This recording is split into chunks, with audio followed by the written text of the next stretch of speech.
Stadionu Asim Ferhatović u Sarajevu viđen je pravi derbi. 6 golova, oko 8.000 navijača i neizvjesnost do samog kraja. Već u 16. minuti gosti vode. Dijaliba krade loptu na centru igrališta i sve završava sam. Samo 2 minute kasnije izjednačenje. Turković je pogodio mrežu Šehića nakon promašaja Hadžića i Handžića.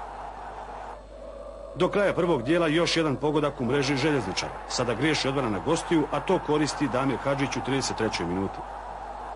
U 5. minuti drugog poluvremena činilo se da je Željezničar obezbijedio plasman u polufinale. Za 2:2 pogađa Damir Rovčanin nakon sjajne solo akcije. 4 minute kasnije gosti postižu još jedan pogodak, ali on poništen zbog ofsajda. Tračak nade domaćinu donosi Handžić na asistenciju Turkovića.